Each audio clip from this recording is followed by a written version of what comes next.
Gang, gang. Gang, gang. Ice cream's so good. Num, num, num, num, num. Boo, boo. I'm just kidding. I'm not an NPC.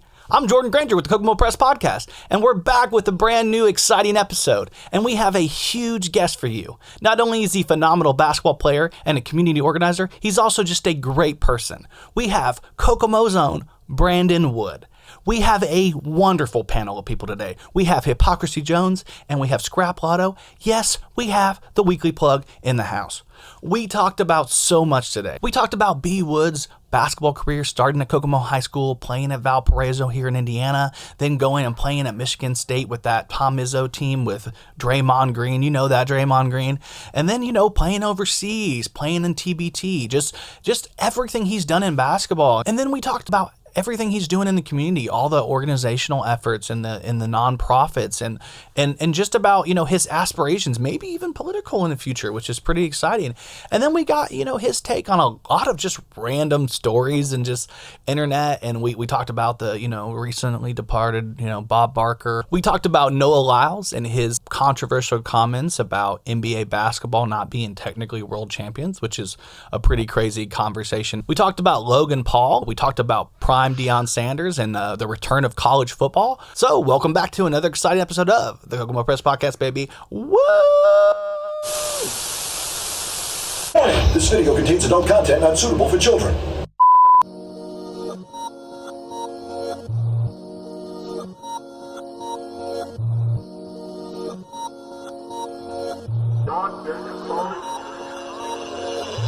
What's up? It's the Kokomo Press Podcast. I'm Jordan Grainger, and we have a very special show for you. First off, I have my amazing co-host in the house. What up? My name's Hypocrisy today. Hypocrisy today. Okay, well, that's good. And we have the wonderful Scrap Lotto. Scrap Lotto back in the house. And we have the guest of guests. We have a very special man. He is B. Wood. B. Wood in the Thanks for having me. house. Let's go ahead. Got to do it. I know everybody's like, I can't believe you. Let's see if I can find this. Believe him. I've lost. Well, there's my angles. All right, sorry. I'm like, it's been a minute since I've used this. I've been using this up here. So, how's everybody doing? Good, man. It's gonna be a long Holiday weekend. Oh, exactly. Mm-hmm. Yeah. You know exactly. Chilling, bro. I know. Labor Day. CM Punk got fired. Yeah. I would say he got fired on his day off, but he had collision, so he didn't get fired on his day off. No, he didn't get. But damn, he got hoed though.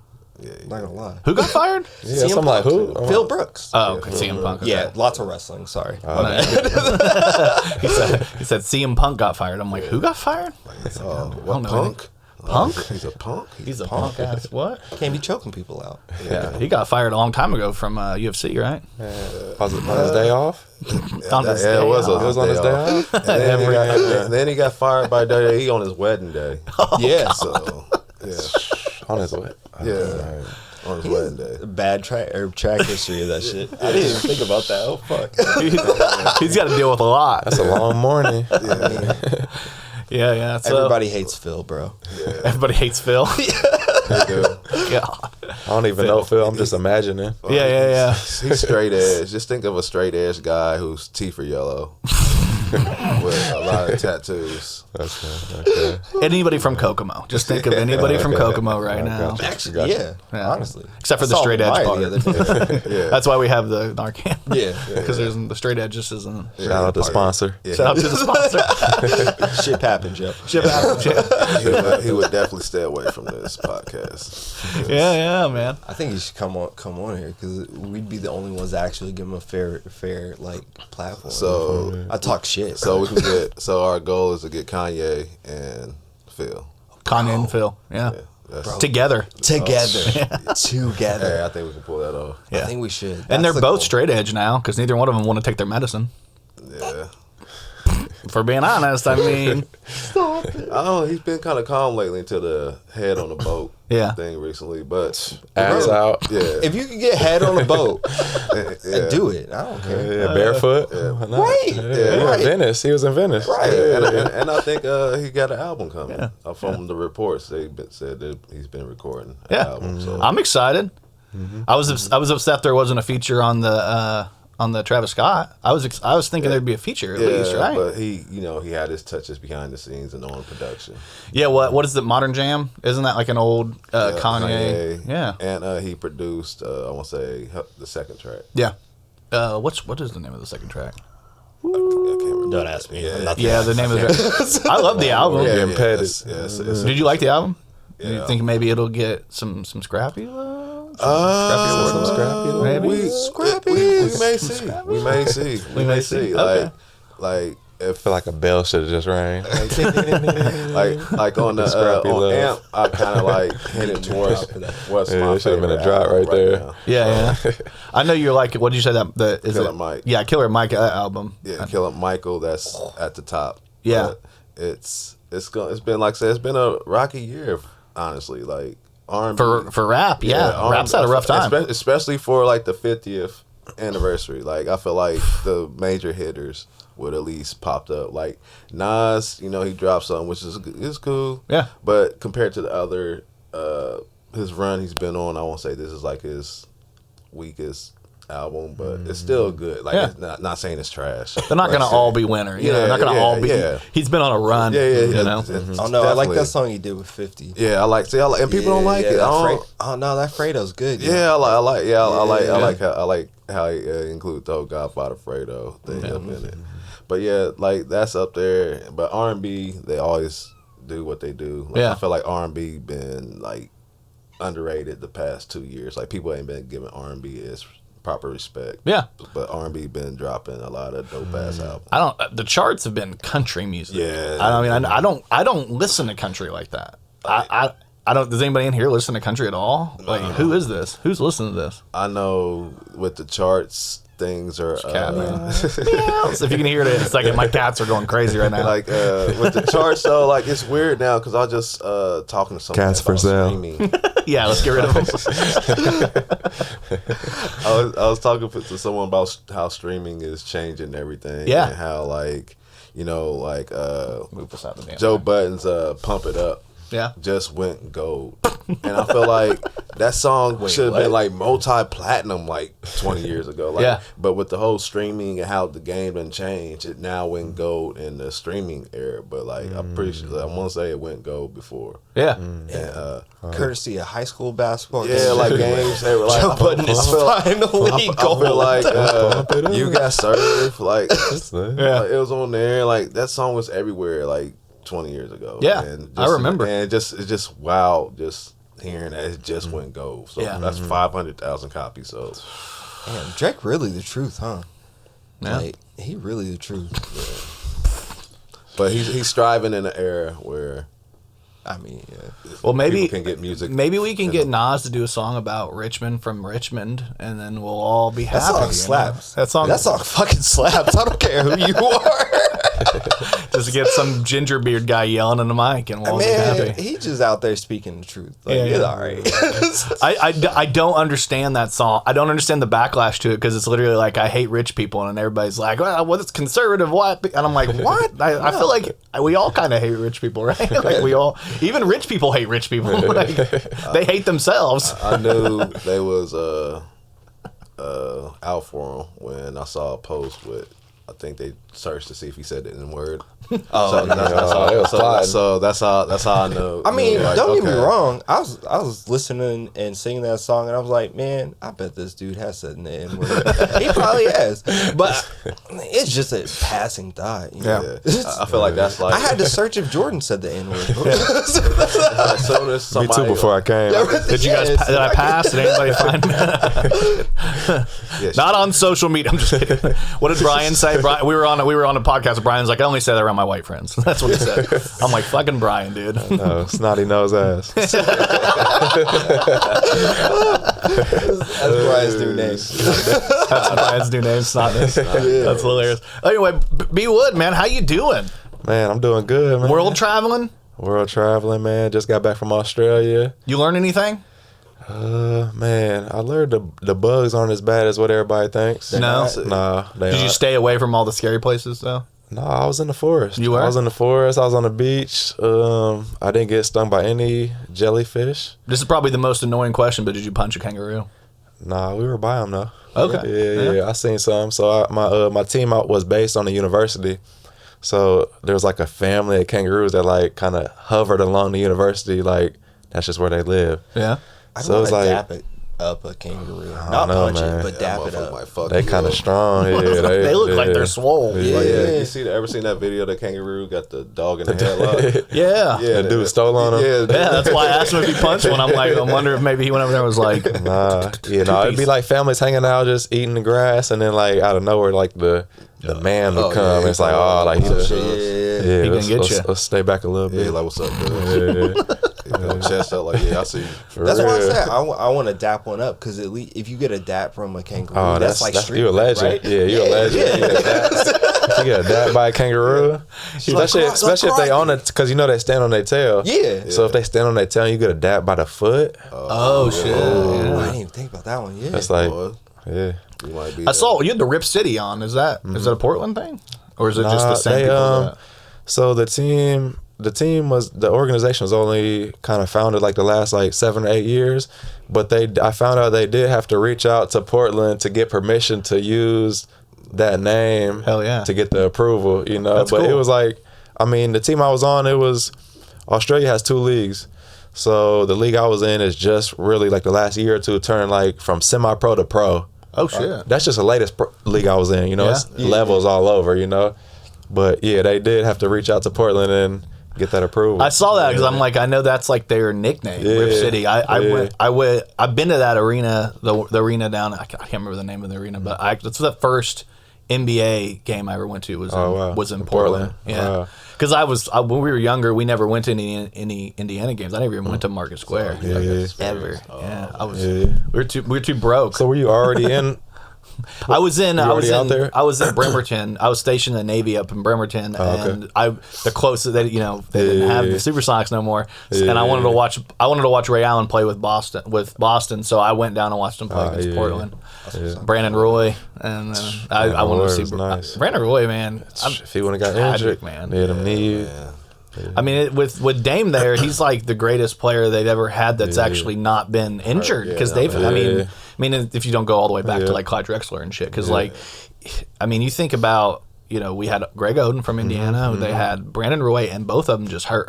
You know what I mean? Which is crazy because Portland really could have had Michael Jordan, but they went with Sam Bowie, and should have had Kevin Durant, but they went with Greg Oden. Just a history. Yeah, of bad decisions. It's Bad breaks, literally. Got rid of Zebo. Yeah. Yep, got rid of Yeah, had a young Zebo. Got rid of him.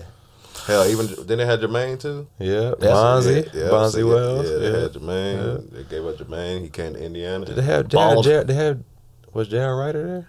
I don't think he was there. No, I feel like he wasn't was there. in Minnesota. He was in Minnesota. He was in Minnesota. Yeah, I think he's in Minnesota. Yeah, I mean, they've had a lot of bad breaks. So, Brandon, tell us a little bit about like your journey. We obviously know you're Kokomo alum, Kokomo, born and everything like that. Went to Michigan State, but then you've been able to travel the world, play in different, professional basketball leagues. How is that like? That has to be crazy, right?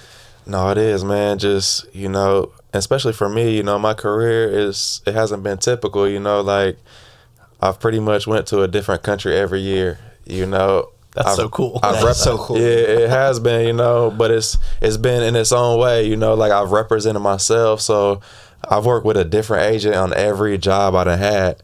And that's very, very rare. Most of the time people get an agency and they kind of guide them through their career. But I kind of, early on, I realized like once it was like after my first and second year, come to my third year, it was like the agent I was with, he started getting me jobs that I could get myself. Yeah. So it was like, I can get these jobs myself. Why would I have an agent to represent me? And then it just kind of like played out to where like every job I've had has been a different agent. Okay. Which is... That's pretty sweet. You went to Valparaiso too, right? Yeah. Did you like your time there? Yeah, I did. Obviously, it was in Indiana, so it wasn't far from here. Yeah. Actually, and it was on Central Time. Yeah. So I could be in Kokomo. I could have class at like 9, and I could leave Kokomo at like 8:30 and get to class by 9. Yeah. Yeah, because the hour difference. So I could hang out in Kokomo, and which was an advantage. My mom was here, my friends, my family was here, so yeah, that was just like a little random piece of it. But yeah, just being in Indiana, Obviously playing for Homer Drew and Bryce Drew. Yeah. Just the tradition of their team and their program. You know, it was special, you know, just to get to know them and even to build a relationship to this day. Yeah. It was a great experience there. Yeah, I was like, I know you went. I was like, I remember you going to Valparaiso. Then the next thing I knew, you were at Michigan State, which obviously Big Ten. Everybody, it's a huge school, and you know Draymond and you know everything going on there. And then I was like, I remember I was watching you play against. I'm a huge IU fan. Not gonna, you know, it is what it is. And I got an IU story. Yeah, and you were playing against IU, and it was that game was huge, and it was a very good IU team. That was probably the best one for a long time. It was a great team, and to be honest, they were kind of whooping y'all, but you were playing really well. And I remember was it at Michigan State or at IU? I think at IU. Okay, I think it was at IU. But I remember just thinking the whole time, like, I'm so happy you're playing well, but I'm happy you guys were y'all were winning. No, I remember we were playing at IU, and man, funny story. You already know what I'm talking about. Yeah, so man, I've been prepared, you know, when you're prepared, you know, you don't really face the nerves or all of that, you know, so my whole career I've been prepared, but I'm at IU, right? Yeah. You know, playing in my home state, I get to the free throw line, and Izzo, we started the game, Izzo knows I'm from Indiana, so he's like, we're going to feed Brandon the ball from the beginning, so like he drew a couple plays up for me, got me like going downhill to the basket. I didn't score like on the 2-3 possessions, but you know he set me up to you know get going. So I get to the drive and get to the line. So I'm at the free throw line, and I kid you not, this has never happened to me before. My arms was numb. Oh, my arms just went numb. So I was at the free throw line, like, hold on, like what the hell is going on? You know, like doing my little routine, and I'm like, damn, my arms are numb. So I shoot the ball, airball it. Oh no! Whole crowd goes crazy. Oh, so the second one, the ref just throws me the ball, and I just throw it up as fast as I can. It just breaks off the back, and I'm like, I'm out. but I've never felt that feeling. Though. It was crazy. Like it was, like it was wild. Yeah. You know, it was wild. Maybe it was the Michigan State one. I'm trying to remember which one it was, but I remember Michigan State. When we played IU at Michigan State, I had a good game. I had a dunk on the fast break. I think that might be the one I was like, I know one of the games you had a really good game. Yeah, it was at Michigan State. Yeah, I was like, you killed it because I remember being like, I was like, he's playing really well. Yeah, no, I was at Michigan State because we lost at IU that year. But I want to talk about a specific photo here because this photo is insane. First off, like this, I know you probably a lot of money for that photo. They should be paying you because this is an insane photo. I was in the Navy, and I want you to know that you've been on more aircraft carriers than me. This plus one. Only one. That's still more than me. Yeah. That has to be an insane game to play. You're on an aircraft carrier playing basketball. Tell me a little bit about that. No, for sure, man. First off, like throughout the years, you know, just playing overseas and traveling, like, you know, probably 3 or 4 times a year, like people would send me like a screenshot of like a website or like a, you know, like a stock uploaded photo, you know, like that just any random company would use it would be just this picture. Yeah. So it's like, it's crazy to like see how college basketball has went, and it's like, I probably could have been getting paid from this picture the whole time. Yeah, you should have. Really should have. Yeah. To be honest, like that's probably gonna be, and I'll announce it right now. Yeah. That's probably going to be like the cover of my book, my first book, is that picture. Yeah. As it should. It should be. Yeah, but that experience, you know, just being on the aircraft, like Obama, Barrack and Michelle sitting courtside. Yeah. Who Magic Johnson was our captain. Yeah. James Worthy was their captain. My family was there. We got to tour the whole aircraft carrier. You know, it was amazing. You know, before the game, we got to meet Michelle and Barrack. It was crazy experience. But how long did it take you to fall asleep that night? Like, man, I don't even remember. But probably the night tired. before, probably physically tired. Night before, I was probably just up, you know, just excited, just looking forward, you know, just.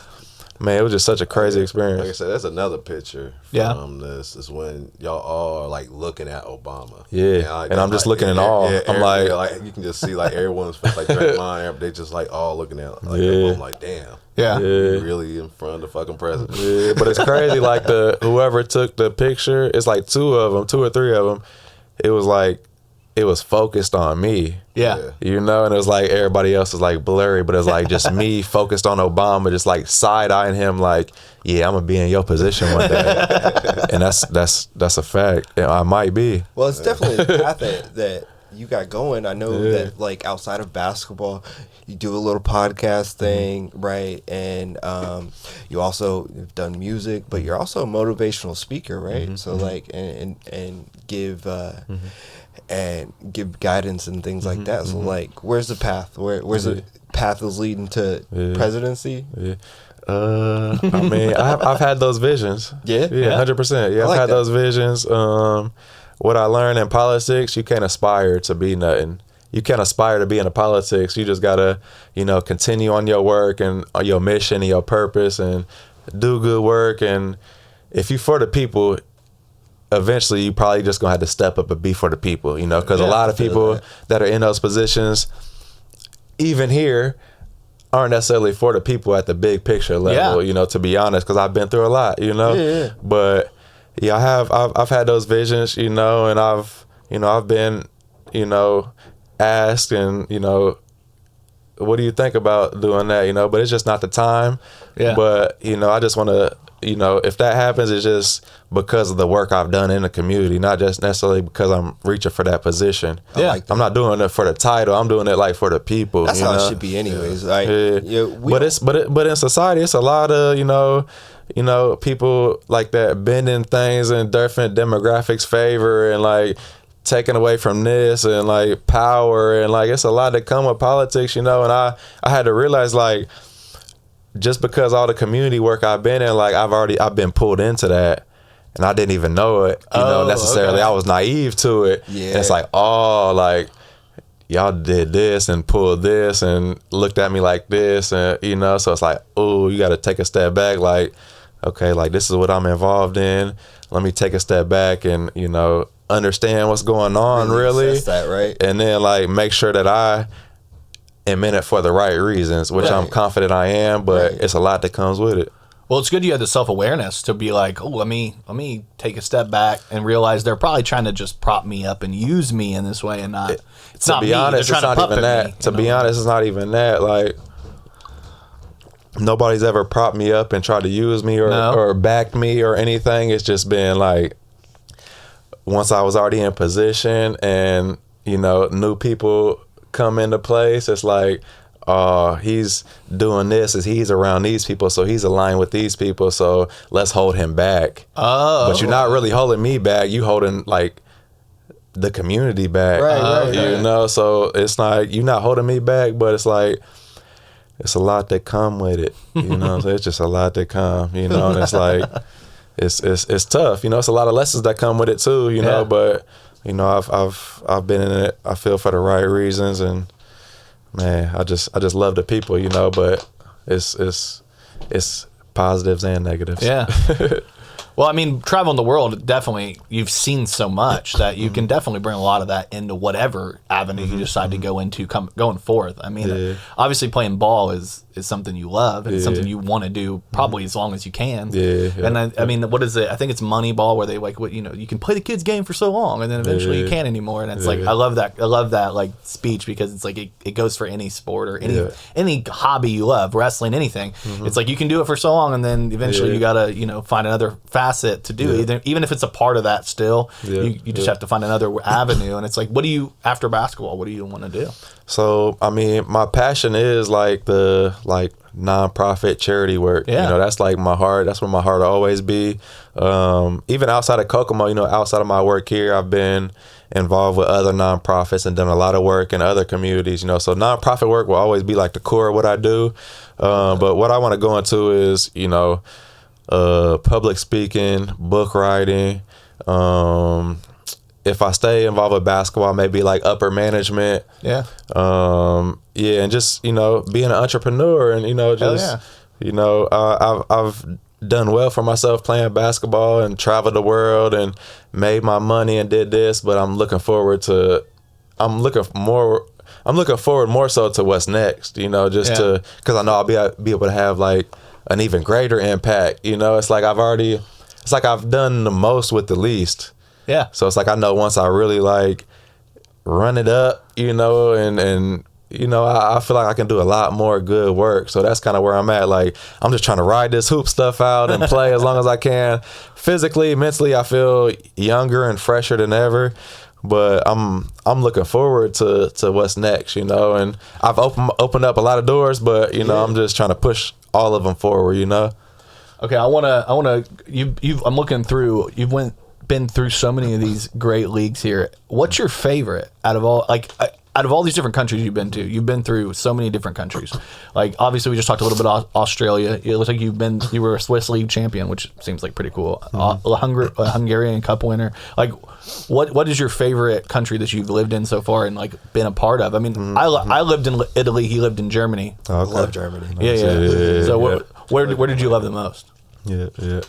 So I mean, I get asked that question, and I really can say each country for its own reason. Yeah. But just kind of going through, like, Hungary. Well, the first place I went to was Macedonia. Yeah. So I signed my first contract to go to Macedonia. Was only there for like a month through training camp, and then went to Hungary. Yeah. So then I played really my whole rookie season in Hungary, and ended up winning the Hungarian championship, won the cup championship. Got the finals MVP. So like my rookie year was like a perfect year. Yeah. You know, and it kind of like set me up, you know, like to not really have to worry about getting jobs throughout my career. It kind of just set that foundation. Yeah. So Hungary was amazing, you know, just got to go to Budapest. You know, I lived like 45 minutes from Budapest. I don't know if y'all know D Green, but D is living there now. And then after that, I got to go to Italy. I know you said you went to Italy. Yeah. So I lived in Florence for like 8 or 9 months. That was, I love Florence. It's beautiful. It's beautiful. The architecture there is insane. Yeah. David there. You got a story? What are you talking about? I do. No, but Italy was amazing. Then I went to Austria. Yeah. I was only there for a few weeks, but that was a good experience. Went to Macedonia and played again. So I spent like the first time when I was in Macedonia, I was in Skopje, which was like the big city, the main city. I believe the capital. And then when I went back to Macedonia, I was in like a village, you know, like a small village, like dogs and cats, you know, all over the roads, you know, stray, you know, just all time of the day, all time at night. You know, you walking through the night, you got to like watch your back for the cats and dogs. Yeah. Yeah. Or like during the day, it's like, you know, little horses and donkeys still pulling like little sleighs and you know, little truck beds and stuff, you know, like the shit was real. It was like a little village, but it was special in its own way, you know. Went to Lithuania. That was cold cold as hell, cold place, cold people. Went to like Switzerland, like you said. I was living said cold people. Nah, yeah, for real. No hoes in Lithuania. I'm just kidding. But yeah, went to Switzerland. So I was like living in the Alps for like a year, like right in the middle of the Swiss Alps. So that was crazy. Do any skiing or anything like that? Nah, no skiing. Just driving through. Just driving through.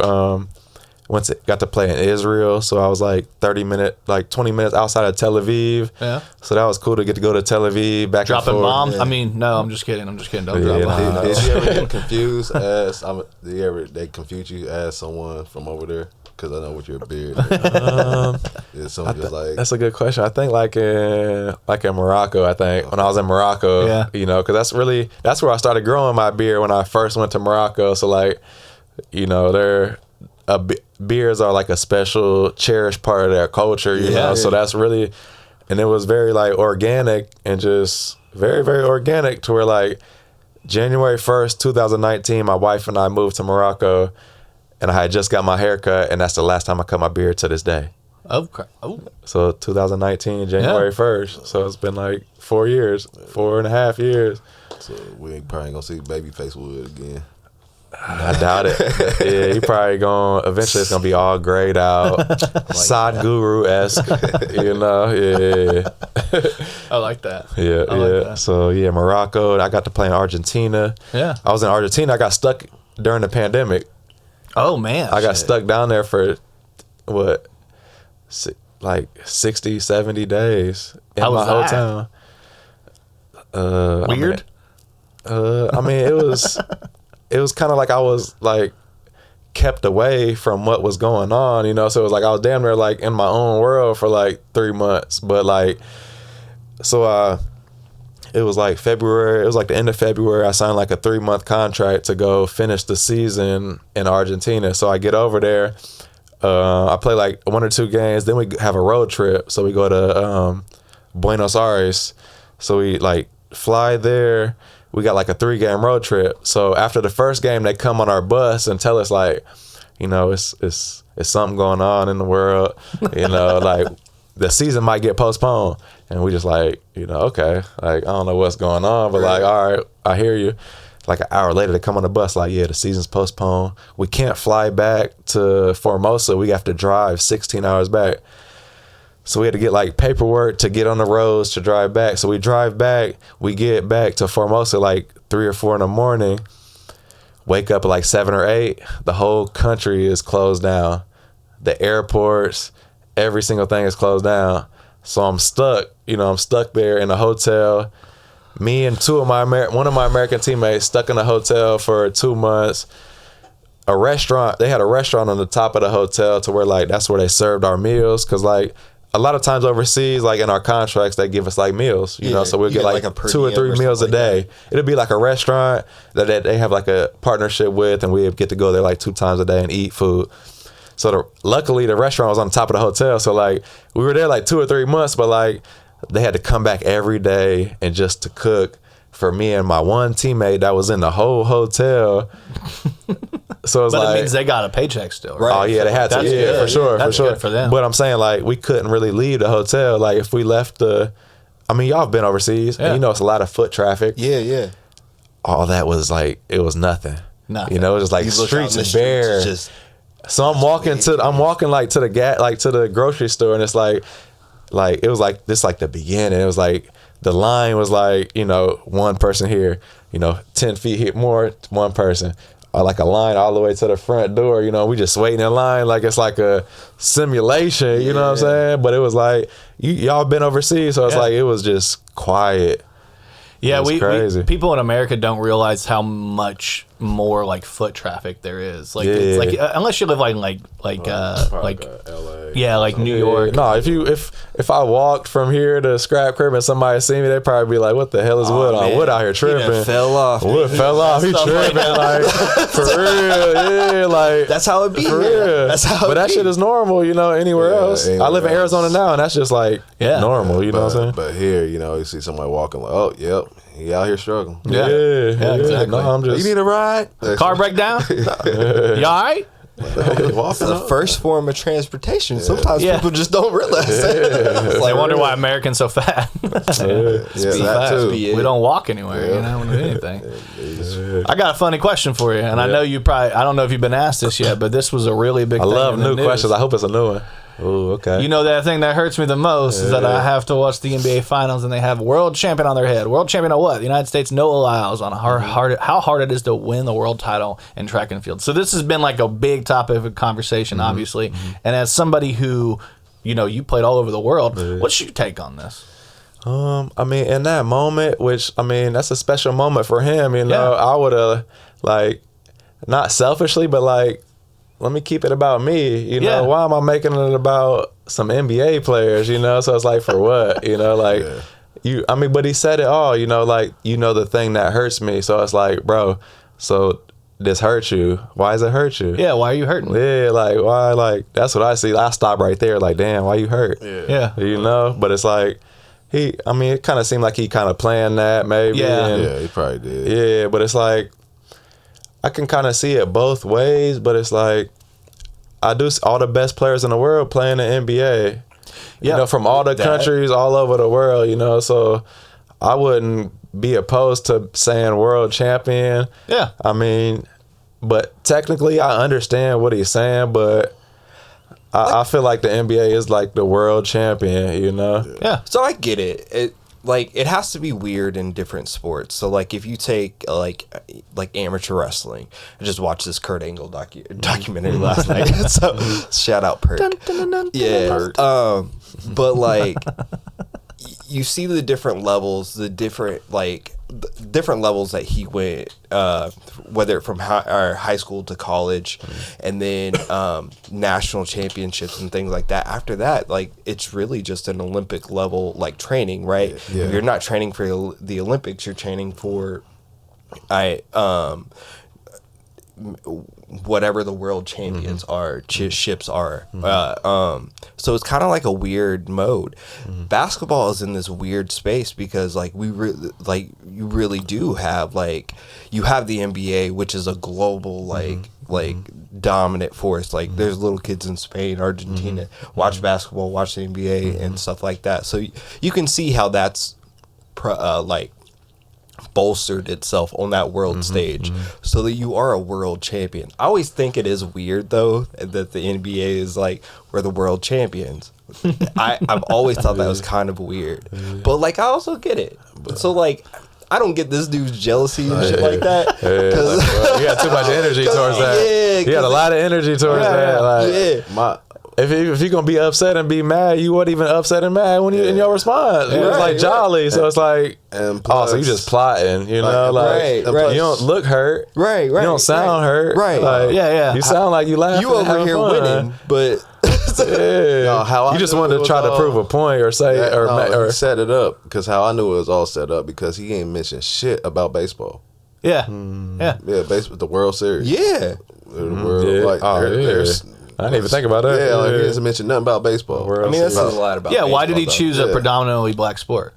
Like, why would he go after, you know what I mean? Or he knows that the NBA, he probably get feedback more from. He knew. Because I know that if he'll set it, he got exactly what he wanted. Yeah. He got exactly what he wanted. Somebody help this brother. Yeah. And then on top of that, he also got in the comment section, you know, everybody from the NBA, from D-Book to Damian Lillard to Aaron Gordon, you know, everybody's saying that. Aaron Gordon said, whatever, I'm smoking buddy in the 200 meter. So I thought that was hilarious. Well, I was laughing at that. And the funniest thing about that is I saw somebody, Sakari Richardson, of course, you know, of smoking weed fame, came out and decided to defend him. I'm standing with Noah on this one. If you don't, they might have players from other organizations from different countries, but, you know, it's not the world champion. And then somebody said, you know, I love the Earth, but that ain't the universe. No, allow throw shade at the upcoming Miss Universe Championship. So the internet came after him pretty hard. I thought it was pretty interesting, honestly, the conversation from it all. And I get where he's coming from, but it's like, America didn't invent running or track and field, but we invented basketball. We can kind of own basketball. I had some of us went to Kokomo. You didn't go to Kokomo. No. Rest in peace to Taylor. You put it with the Indian Heights joke. Yeah, my bad. Shit, bro. My bad. It's my kid. It's my kid. I'm allowed to do it. But we went to Kokomo. There was a teacher named Senorita Blatt. You guys know Senora Blatt? Did you guys take Spanish at all? No, I'm not. Yeah, Miss Blatt. Well, we were in class. We were in class one day, and we were having a conversation about numbers, and we were doing I think it was how to do phone numbers in Spanish, and she was like, you have to do it like this. She had this really thick Southern accent, and she was like, you got to do 60 and I was like, why don't you just say one number at a time? Like, well, that's how we do it in America. Why do they do it like this? She goes, because that's how they do it, and Spain has been a country longer than America has been a country. And I said, Mrs. Blatt, we invented the telephone. She goes, that's not the point. And I was like, well, yeah, that's what happens when you try to have an argument with somebody who knows something. But it's kind of the same thing there. I was like, if you invent something, you kind of get to you get to make the rules. And I mean, I know it's the national, but that was the other argument was national. It means nation, national. I'm just like, just keep it about your sport, you and your sport. You know, keep it in. You know, you won. Be happy. You're a world champion. It's like you kind of the first American too. You shading who you bringing up and giving relevancy to who you kind of shading. So it's like for what? I kind of want to know the question that prompted that. Yeah, because we never did. I never seen that. It might have been a little leading. Maybe if he just popped up out of nowhere, like, you know what, grinds my gears. Like it did sound like he come out like that. Like, hey, do you have? You just won the 200 meter. How do you feel? The NBA sucks. Well, that's like Kanye so much. It was the JM. I don't want to say who it was. The Jewish media. That Kanye stuff. No, I think one of the funny.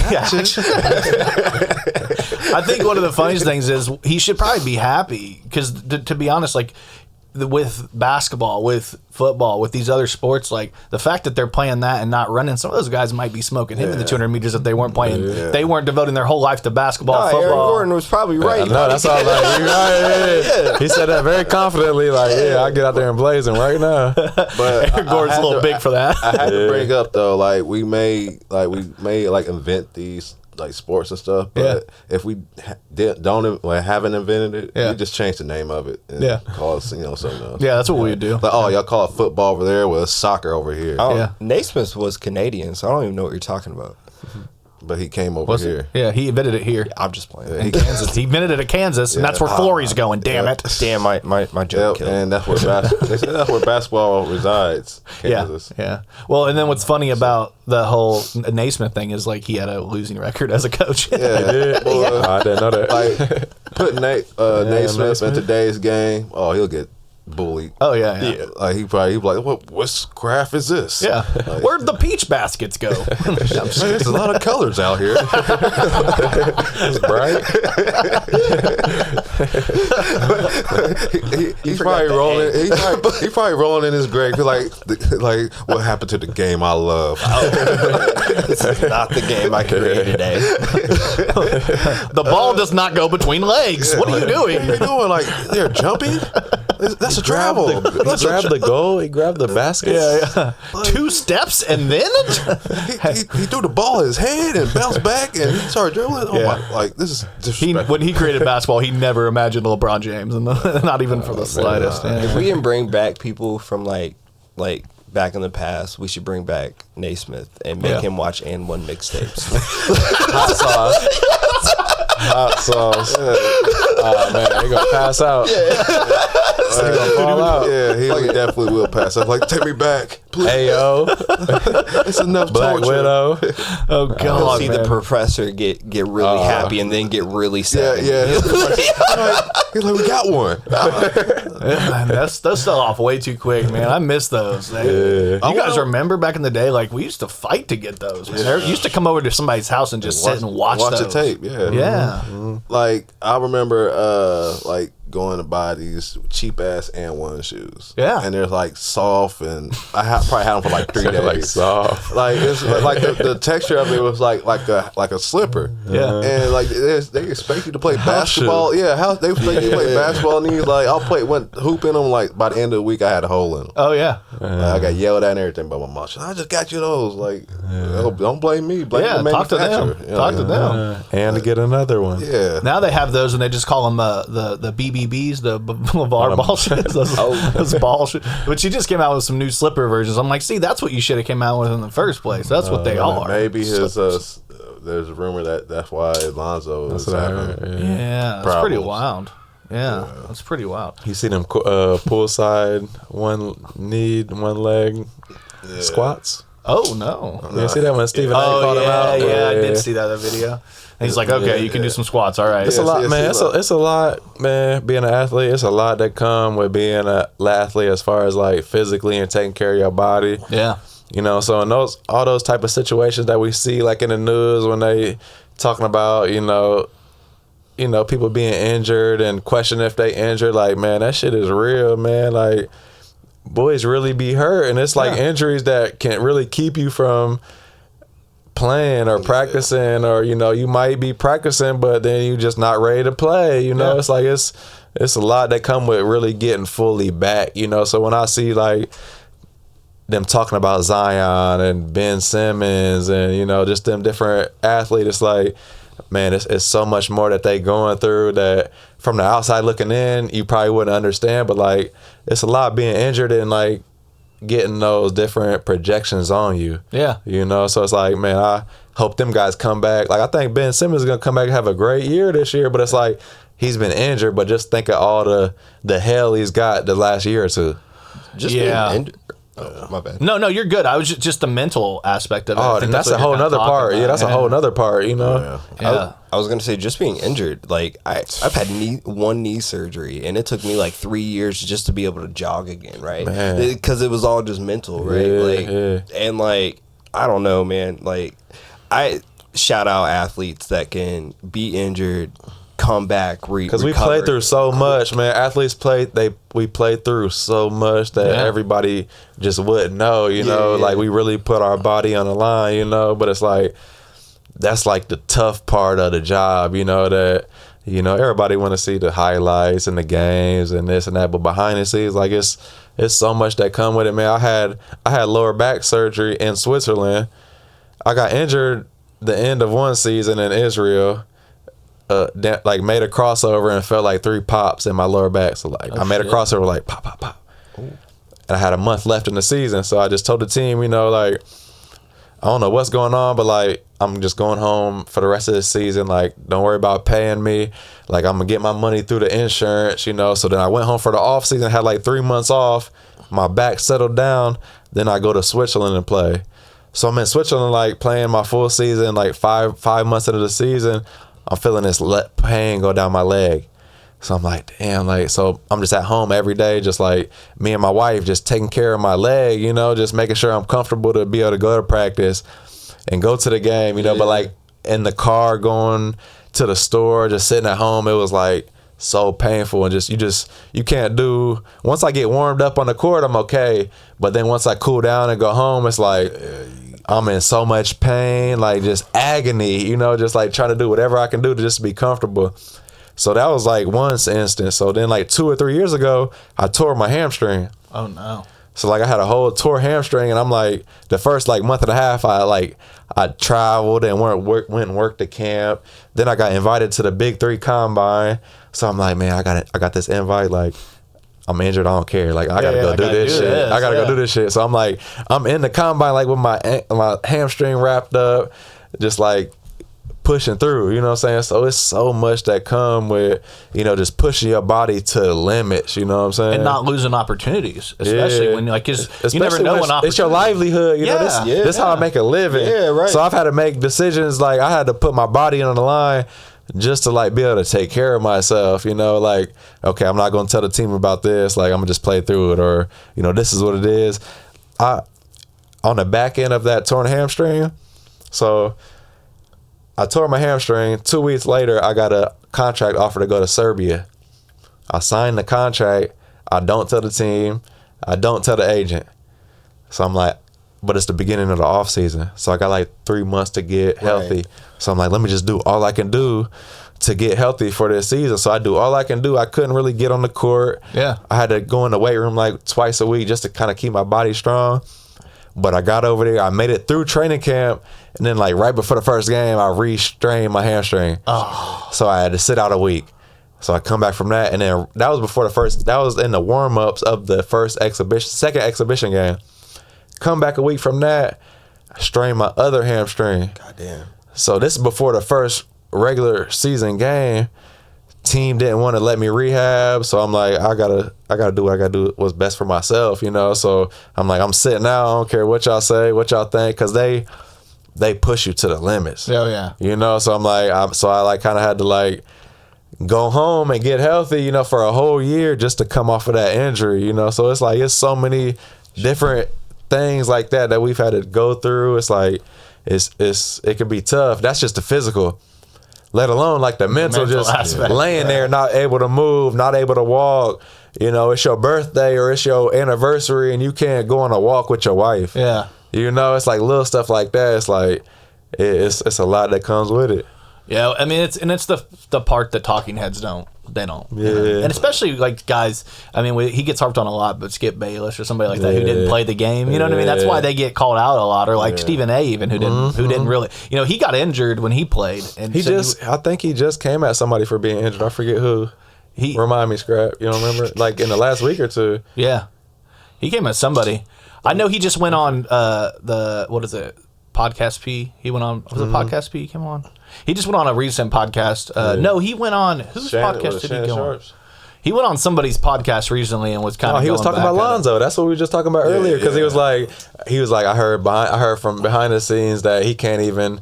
He's having trouble standing up, and that's why Lonzo did that video. Like, what you talking about, Stephen A? Like, and then Stephen A. came back. He's like, He's like, and he ain't doubled down. I'm like, he's like, but can you play basketball though? Can you play? Yeah, see, at that point, it's like you need to tell Chicago. At that point, you just playing your role, right? Yeah, you just playing your role. It's like you're not even. I can't even take you serious because like you're not.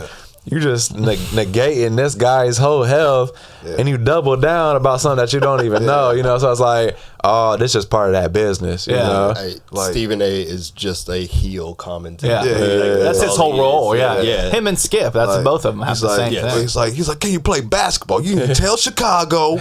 Like you ain't played in 3 seasons. Chicago. Like go tell Chicago. And then tell those fans in Chicago, like, if you were LeBron, you would be on the court right now. Like you're not a scorer. Like you gotta be a scorer like Kobe Bryant and Kevin Durant. But it's such a process to come to injuries, you know. So people wouldn't even understand and probably couldn't even fathom that it could take 2 or 3 years to come back from an injury. So I wouldn't be surprised if he comes back and plays just where he left off, you know, because it's such a process that come with injuries. Like it's and modern technology, modern medicine, it's so different than like. And Stephen A. should know because what I was thinking about was he went on the Playoff P podcast and was having words with his co-host and was basically because he was like, "You never played, you shouldn't say anything." He's like, "I did play. I played D2, and he got injured. He got like seriously injured and could never play again. Like I think he messed his kneecap. He cracked his kneecap. That's what it was. And so you would think of all people, somebody who's been injured and couldn't play the game anymore, he wouldn't come at somebody with injuries so hard. But you know, when you're a talking head, that's what you do. You have to do it. You got to talk. That's what you do when you're a talking head. It makes sense though. You just played in TBT, right? Yeah. How was that? I see. I got a little photo here. This is a badass photo. The photos are amazing. Like being able to look and see yourself and all these things. And I see the Spartan thing down there. That's pretty cool too. Man, just looking through the journey, man. I've had so many amazing photos. Know, like it's all been captured. Like very, very. It's been special, man. But yeah, this was like my 5th or 6th time playing in the TBT. Yeah. My team. Last year I played with the Valpo alumni team. Yeah. But for some reason this year they didn't just give us an entry. Oh man. Yeah, they didn't give us an entry. So like at the time I was in Australia, but I still wanted to play. So I like kind of put some fillers out there. And the head coach that coached this team ended up reaching out to me and asked me, do I want to play? It's a crazy story, but I left Australia. This is crazy. I've never shared this, but I left. I mean, it's the newest part of my career. But I left Australia the week before our first playoff game to come and play in that. That's crazy. We didn't know we were going to get in the playoffs till after the very last game, but the weekend before, after like what would have been our 3rd to last game, I told the coach, you know, like I already told him before the season, you know, like I play in the TBT, I have this big opportunity, like.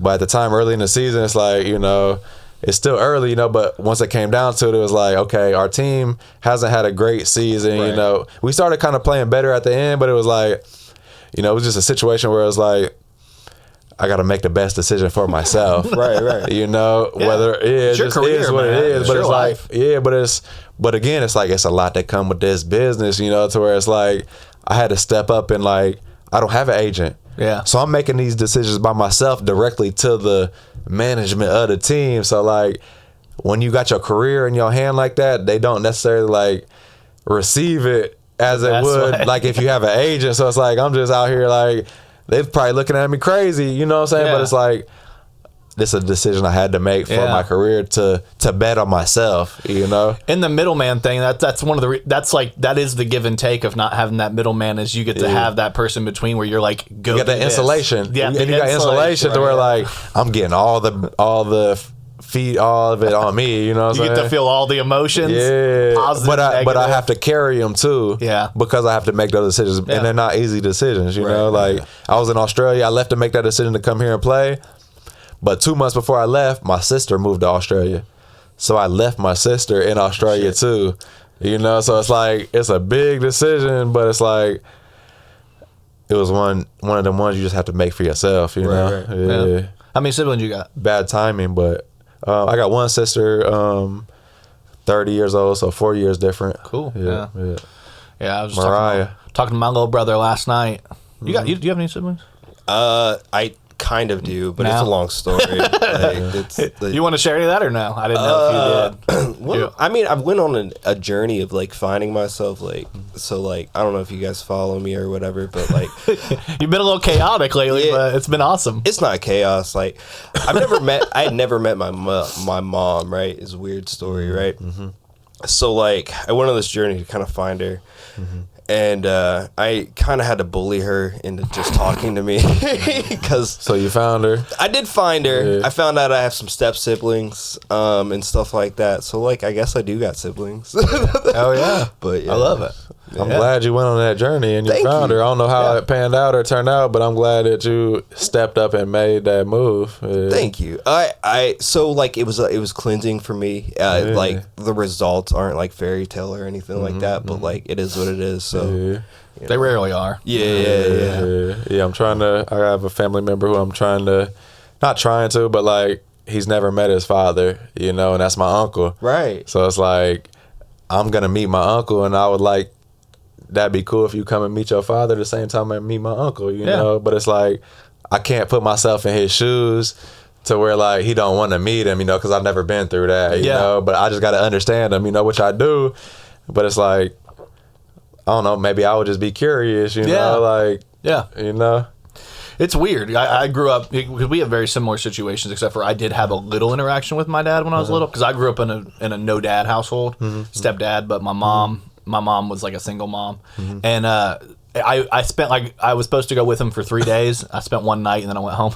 It was like the end of it, and his call, not mine, so it was real weird. And I spent like the whole night with my grandma on like his mom, and then that was it. And then I didn't see him again. And then the next time I heard from him was like he sent me a letter from prison.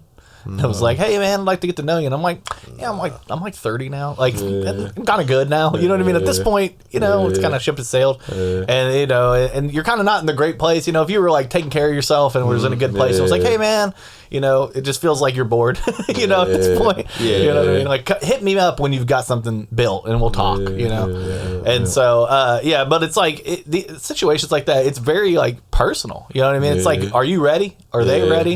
And I mean, I hope like with you know, to be like, you could be the support that maybe helps. You know? It helps. That definitely helps. I know in my case, like I have a stepsister-in-law that I found that it like has been very, very helpful. That's awesome. And like I've been able to communicate with and things like that. So like I don't know, those things help, and especially having that intermediary is cool. Well, I mean, not even to get anything from it. It's just I hope maybe I can bridge that gap. Yeah, you know? It's good that personal like the bridge, like that's important, dude. I don't know if you guys remember. This is some random stuff. This is the portion of the podcast where we bring up a bunch of random shit. First off, I do have to do a shout out to Courtney. She finally got her role in Marawambies. They announced it, so a little bit of applause for her.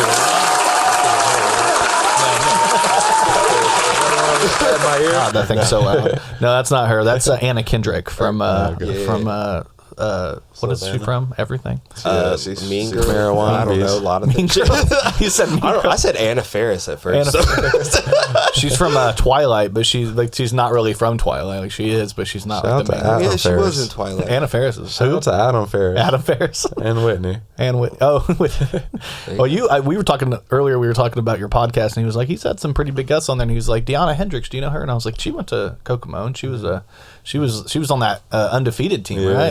Those girls were insane, dude. With Ann Thatcher and all them. They were. That team was wild. Yeah. Is she still coaching? Did you say she was coaching at Tennessee? She's coaching. Was it Miami? I believe. Miami. Yeah, Miami. Yeah. He was rattling off some of the things in there. I was like, man, that's crazy. She was a beast in the post.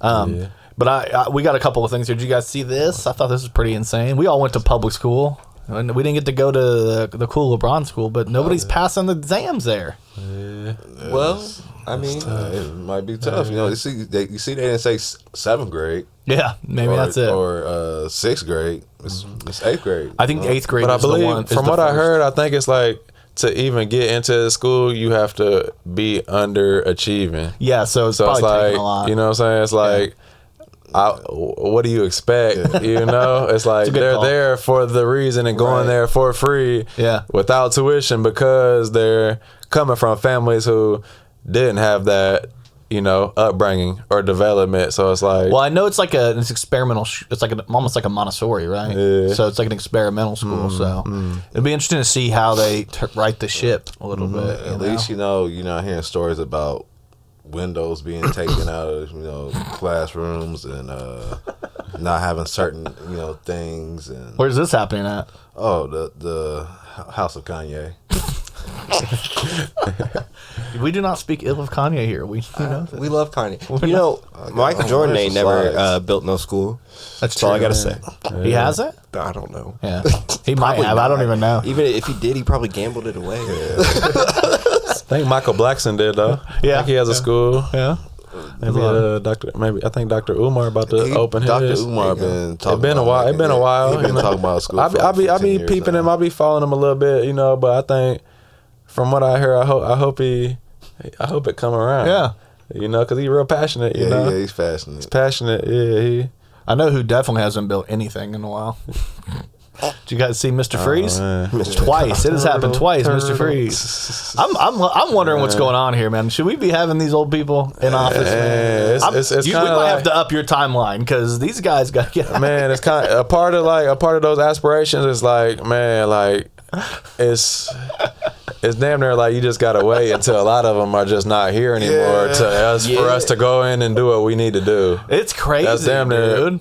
At the foundational level, it's like a lot of them just, that's not to put nothing bad or unfortunate on nobody, but it's like, no, he only got like a few. Hey, like it's time to go on somewhere. Yeah. Take y'all ass on somewhere. I'll be surprised. Even around here. I don't know, man. I just don't want him to be like what's that dude, Harry Reid? Yeah. That was like in Congress for like 92 fucking years or something. No, that was that Oren. I didn't see the second one though. I didn't see the second time. Yeah. That was the freaking Grand Dragon of the. Wasn't he like a KKK he was guy? a KKK like Grand Dragon. That's another crazy story. Mitch McConnell close enough. Y'all remember in year 2000 when it was a KKK rally downtown? Yeah, I remember that shit. I remember that. This is a crazy story that I was just writing on last week. So my dad, he went to IUK. Yeah. So one day I used to go to him with him to IUK and just be like in a room. He'd give me a little book or something whatever. One day we were riding home, and I grew up. Like born and raised in Kokomo, I probably lived in all the trailer parks in Kokomo. Yeah. So I grew up in all of them. Yeah. So I remember one day we were on the way home going down Washington. My dad was like, I'm going to take you somewhere. We turned off park, like right off of downtown. We actually went to that KKK rally. So I was there with my dad at the KKK rally. Probably like in 1999 or 2000 or 2001, whenever it wasn't long ago. No. But like they had the whole courthouse blocked off for them. Yeah. And it's like, wow, it all makes sense. I remember because I lived down on because I lived on the trailer court out like right before you get to like 31 on the very north. Like, I don't remember what the name of it is. It's not Riley. Maybe Modern. Like Riley. Or it's the one right north of Riley Modern. I can't remember the name of it. But then we moved downtown, and I lived on Sycamore. Sycamore, right down by like the graveyard. I can't remember. It was like right down there by the old Treasure Mart. And I remember being like, they were like, oh, you don't go downtown today. And I'm like, why? And they're like, they're having a KKK rally. And I was like, what? I just remember. But just think though, to do that, you have to get a permit. You have to do paperwork. You have to get it approved by the city. I've done events. Yeah. I've hosted and managed events here. I know what you got to do. Yeah. And especially to get the approval to block off the courthouse, it's like, that's. I mean. Kokomo. Shout out Kokomo. Yeah. Not even caring where the money comes from. Like they even like I used to joke around. Just like they even shout out to KK in the Kokomo High School theme song. Like KKKOK. I was always wondering about that back in the day. I always wondered about that. I was always like, KK. OMO. Like KK. Go Kokomo, go. Like what? Like what was that? Like huh? Can we say it again? Look, that's KKK. Okay, yeah, they saying that. Yeah. I told you they shout out the KKK. So I don't know if they still sing it, that honor Kokomo, but if y'all still singing it. It wasn't like Camp Tycone, like the original. Yeah, there was like the biggest. Kokomo really like put the KKK on the map. They had we had the big we. Yeah, is that appropriate? He said we. I mean, we here. I gotta own it. We from here. He said we. You guys heard that. They had like the biggest Brandon Wood KKK rally Grand Dragon around the whole country, What was and that really like put the KKK on the map. Yep. Yeah. It was like a march or something. Well, no, what happened was, so I remember this, which is pretty crazy because they always talk about they don't teach history in school anymore. But I remember in high school, one of our history teachers sitting us down and be like, you know that Kokomo had the largest KKK rally in the history of the KKK. Yeah. So we didn't create the KKK here, but the largest rally ever happened here, and it was at Camp Tacony. We just threw them a lob. Yeah, we we didn't create it, but we perfected it. Everybody come to Kokomo. Like where? Where? Kokomo. Go up there. Look for the 3 Ks. Yeah, it even has a K in the name. You can find it. Where the hell did the M come It's from? welcoming. Yeah, it's got all 3 Ks. You'll find it. It's got okay. Yeah, then they ended up giving it to the YMCA, the area. They're like, what do we do with this land?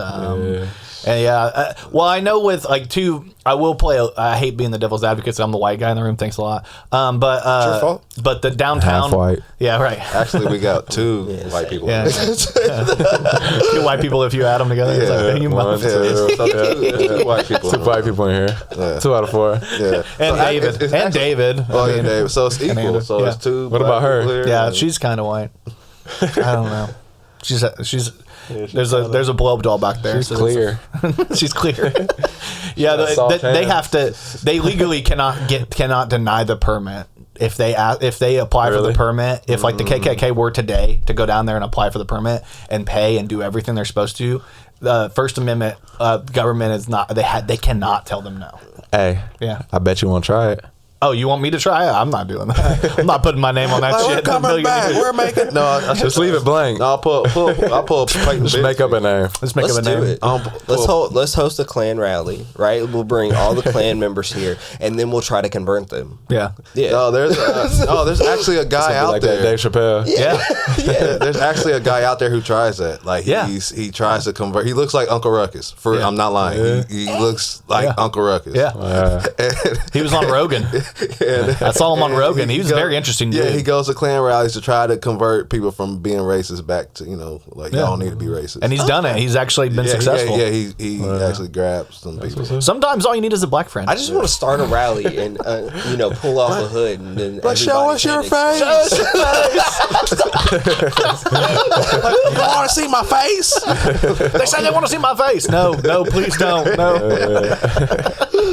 like Woogie Boogie. Woogie Boogie. Man, Dave Chappelle is, man, I'm so mad I can't go. He's coming to Indy next week. know. Well, Really? the 12th. And I'm so upset I can't go. You might be able to go.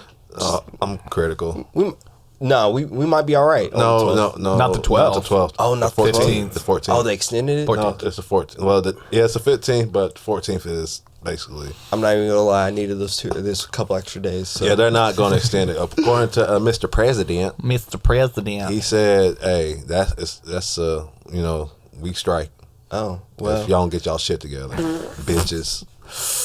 Y'all Show money hungry bro. bitches." Listen, It's it's Labor Day weekend, and there are a few of us in here that are part of a union, and We don't like to talk about solidarity. them, though. Well, we can talk about the union. We just can't talk about the other. Yeah, Oh, we can't talk okay, about yeah. them. We can those talk about the bitches. union. Yeah. I do have a very important question to ask you, Scrap, since we got you in the building. I've actually been holding on to this for a little bit. Okay. Are you excited about this at all? Earl Sweatshirt and The Alchemist announced a new collab album. As long as those beats don't sound like the beats that sounds like on that one album, it sounds like a SpongeBob opening scene beat. Like, as long as because the Alchemist, he's Don't hate on SpongeBob right now. I'm just smashing saying, like, Ariana Grande. like there's a meme out there with one of the. Yeah, he is. Yeah, he is. Hold on, what I miss? What I miss? The SpongeBob guy is. Go ahead. Like the voice? The voice? Yeah, the voice of SpongeBob. No, not the voice. No. It's a guy who plays. Or the creator, right? He died. No. But it's like they play like SpongeBob on like the live On Broadway. Broadway. Yeah. SpongeBob on Broadway. Yeah. Yeah.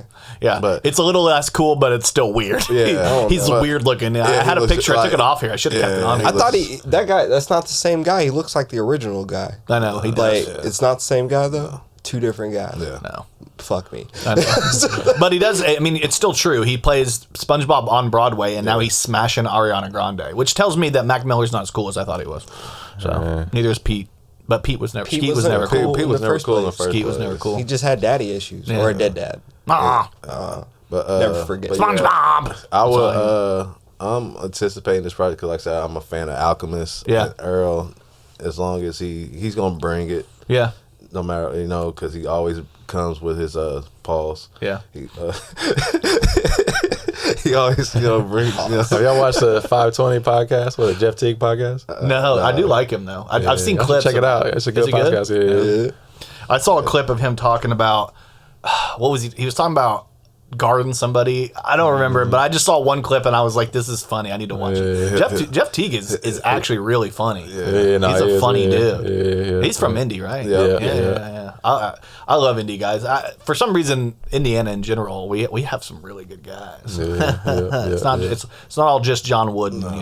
We were more than corn in Indiana. It's more than corn. Yeah, we are going to Indiana Beach in a few weeks. You going? Are you? Kokomo Beach. Indiana Beach. I got tickets. The seashore. The seashore. The P shore. The P shore. That's what it is. Yeah. I used to stay there. You got tickets? Oh yeah, I got tickets. But Did you get 5? Oh yeah, I got 5 on it. I got 5. Yeah, like I said, it's my union right to grab these tickets, even if I don't go. They're my right to grab. Throw me a couple of tickets because I forgot. Everybody forgot for some reason. Like it depends on what they do, but I got a feeling they gonna be some assholes and force people to work. Well, we were talking a little bit about Dave Chappelle, and I found this too. I don't know if you saw. Is Wayne Brady gonna have to smack a bitch? Is Wayne Brady gonna have to become pansexual? Wayne Brady decided to come out and let everybody know he's pansexual. That's like one of the ones that you probably knew. We knew something was going on. He came out. Yeah. He came out as pansexual, which is it just means he loves who he loves, and I'm happy for the guy. What's pansexual? You love everybody. It means you love somebody's soul. You don't love a person by their gender; it's their soul. So whether you can love whether a they're a cat, man or a woman or a trans. No, I think man it's supposed to be It's like an intimate thing, like a. Shouldn't we all be that? Yeah. But that's kind of like the thing. In this sense, it's more sexual. Okay. Yeah. I think it's and pizza. I always joke that pangender or not pansexual, but pansexual is like a cop out a little bit. Anybody can say they're pansexual because it's like you can be like, oh, I'm pansexual because I'm only attracted to somebody's soul. I just happen to always be a woman. You know what I mean? It's like one of those things. But it's nice of him to come out and say it. You know. Is Wayne Brady gonna Jamie Foxx used to say he's a lesbian. And I was like, I agree. I'm a lesbian. Yeah, absolutely. Women. So as a lesbian, have you seen Buffed Up? Have y'all seen Buffed Up? No, what's that? The movie Buffed Up? No. It's when y'all get a chance, go to YouTube and type in Buffed Up, the full movie. It's a movie that needs to be on Tubi. Needs to be on Tubi. Yeah. From what I'm not familiar with Tubi, but from what I've heard, it's a Tubi movie. It's a Tubi. When we bring back the plug, it's gonna be Hell yeah. Something we talk about. I saw we need to bring it back because there's been so much shit. You guys need to. You got to find time. Yeah, I know. It's because of them. Yeah, right. them. But 14th, them better get their I hope shit you guys together. bring it back. I've been waiting. Yeah, and there's been so much. There's be shit I'll just see. Oh my gosh, I want to talk about this. All right. I do have the internet had this question, and I was going to bring it to you guys and ask you: is this gay? His feet up. Listen. You're eating snatch, all right, but the feet up like that, is that gay? Are you like swinging them? It's just not comfortable. Is it? Are you kicking think it's them? just comfortable. Is it like that the entire time? You're right. You're gonna have some blood loss from that, right? Like your toes. So your foot gonna be numb. Feet gonna be numb. Yeah, you're gonna. So you gotta be swinging them. Like there's like you might like there's a whole list. That women think is gay. Like if men having brunch is considered gay. Yeah, bro. It's that feminine, masculine. Yeah, like there's like a whole list. Yeah. Like, but no, that's not gay. I mean, because I don't know what the top half. I don't know whose legs those are. I mean, that's true. Is that a guy's leg? I mean, Then not to be insane, but I'm not judging the legs. No. I've never gotten head like that before in my life. Have you guys gotten head with a girl that far down though? Like, I don't think that would make sense. Hold on. We were talking about this before the podcast. Like, if like we were talking about like thighs with women, like we always have to explain. Like, you for some reason when we're down there doing that, their thighs start to, they start to like it's like a Han Solo and like when they're like in the compactor and it starts to close. We're like chill, and they're like and you like start to die. It's like when they do it, they're like on top of everything. They're like, we don't like it because we get tired when we're on top. And I'm like, no, we got to start to close in on us. Yeah. I'm like, I don't know. It's but it's about eating pussy. So clearly, it's not. Shout out to him, man. Yeah. He's swinging his legs. He's enjoying feet up, feet He's down. It's all comfortable. good. He's just comfortable, nothing right? wrong with that. Mine probably been halfway off the bed. I'm just like, Just relax. Yeah, just have a good time. Just relax. At least he's there. Like, why they it complaining? take effort to keep your feet legs up. If it was the 90s, he chilling. wouldn't have been down there because back in the 90s, people didn't like you eating didn't eat pussy. pussy, right? People eat pussy in the 90s for some reason. now we eat everything, Yeah. including ass. Yeah. So like, I had to pull this photo up for Jordan, of course, because that's his girl. sexy red. Sexy Red and Tyler the Tyler Creator. the Creator. I had to pull this up specifically because why Tyler got more ass than Sexy Red? He got BBL. Yeah. You know what to say. Pause. I'm sorry. Pause. First off, it's a whole ass BBL. First I'm thinking it's Photoshop, but then again, it's Tyler. So He said, Tyler is Tyler. That's all I can say. He likes to bike. You know what I mean? That's something where you'll build a butt when you're biking all the time out there on the BMX. Peloton. Yeah, he's Pelotoning out there. That's gonna be his next video. He's gonna do the old he did Kanye. say you can ride his face. You don't want nothing in return. So. Yeah, that's true. It does look a little bit Photoshop, but I doubt it. I think he's just He probably got one of them like butt pads on. He's There's a guy on TikTok that wears a butt pad. And he be running around wearing like he wears like a He got like his shirt tucked in. yeah, real tight. He be like jumping off little ass trampolines. shorts. Jumping off trampolines and shit. Like so I'm thinking that's what. What about her though in the pink? Oh man, you guys remember her? The teacher. Where you know her from? Okay, so this was It's the whole story. this was a huge story out of Canada. Yeah, they are huge. She is a shop teacher that Shop came to teacher. school with these. Remember? yeah, okay, This was I a remember, huge I story. remember. Well, the story is developed. The new school year, she came back, and this is her now. Yeah. She's decided to go ahead and drop the mommy milkers and just come back as a man. So I thought it was a pretty cool development that she said, you know what, I don't need to keep bringing like the a mom. lot. Back problems. I feel like he can breathe now. Yeah, back problems. I don't know, man. I don't like quitters. Like, I don't know what his ultimate goal was, but he didn't quit. So like, He gave up. It's like You think he kept him? RuPaul. Yeah, when you see RuPaul bald, you're like, what the fuck? Just think like they like cut him right there don't- and just sealed it up and I don't know. I'd mount him. Just Like, put him on not when you even get gonna home. lie. Like, Yeah. Well, Just hang him up on the Like, wall. I don't know, man. What's His some, probably his C3, C4 what's probably some, like fucked from this shit. stress balls. Yeah. Like they bounce back and That forth. chiropractor those are visit would be the a crazy one. The stretch balls that bounce back and forth. Well, I know everybody's been excited because college football's back, but the only thing anybody wanted to talk about was Coach Prime. Prime. And the upset of See, they got the the win. year. Yeah, I saw that, man. They beat TCU, who played the national title game last year. Yeah. Which is insane. And then this was huge. down Everybody was in talking that about Colorado championship, signed Deion Sanders to a $29.5 million deal without even having the money to pay for it. We don't have the money now, but I know we'll have it. Buff fans donated a record $28 million to the athletic department and sold out season tickets for the first time in 27 years. So that is the prime effect. Such a big impact, on the program, on so many families. Yeah. That's amazing. And like I said, that nobody calls him Coach Sanders. It's Yeah. Coach It's Prime. Coach Prime. This is wild in itself. Yeah, This is- absolutely. And you think Logan Paul thinks he's the only one that can be the Prime, you know? He is not. The Prime Logan existed Paul. before him. Fuck Logan Paul. Yeah, right? On some. Did you watch his documentary?